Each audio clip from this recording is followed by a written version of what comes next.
টানা ১৭ বছর যুক্তরাজ্যে রাজনৈতিক আশ্রয়ে আছেন বিএনপির ভারপ্রাপ্ত চেয়ারম্যান তারেক রহমান।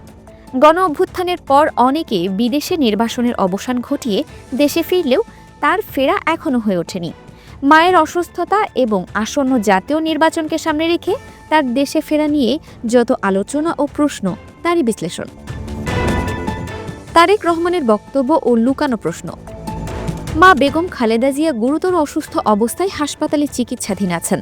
এমন সংকটকালে মায়ের পাশে থাকার তীব্র আকাঙ্ক্ষা প্রকাশ করেও তারেক রহমান দেশে না ফেরায় রাজনৈতিক অঙ্গনে নানা প্রশ্ন উঠছে।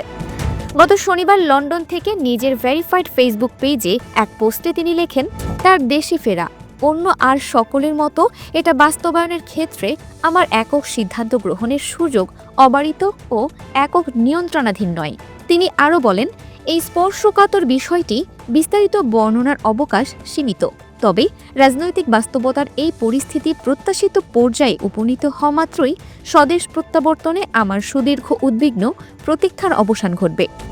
তার এই বক্তব্যকে অনেকেই অস্পষ্ট হিসেবে বিশ্লেষণ করে প্রশ্ন তুলেছেন, দেশের সবচেয়ে বড় রাজনৈতিক দলের শীর্ষ নেতার দেশে ফেরা নিয়ে আসলে কার বা কোন শক্তির নিয়ন্ত্রণ রয়েছে?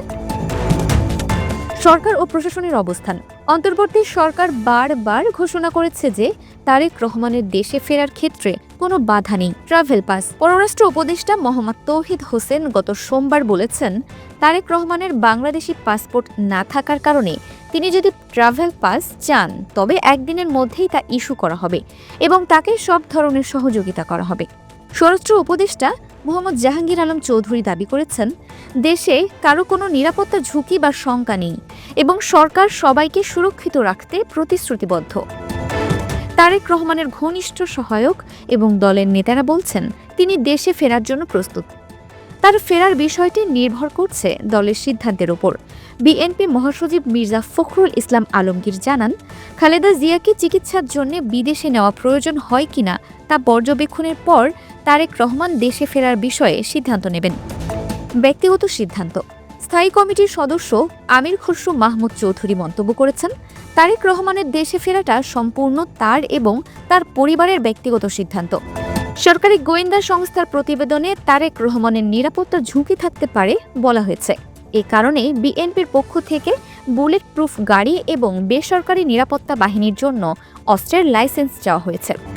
২০০৮ সালে চিকিৎসার জন্য জামিনে মুক্তি নিয়ে দেশ ছাড়ার পর তারেক রহমান যুক্তরাজ্যে সপরিবারে রাজনৈতিক আশ্রয় পান। আইনগতভাবে তার দেশে ফেরার কোনো বাধা না থাকলেও দলীয় অভ্যন্তরীণ গতিশীলতা, আন্তর্জাতিক অংশীদারদের ভূমিকা এবং ব্যক্তিগত নিরাপত্তা উদ্বেগ এই সবই তার ফিরে আসার সিদ্ধান্তকে জটিল করে তুলেছে। Dinajpur TV multimedia desk.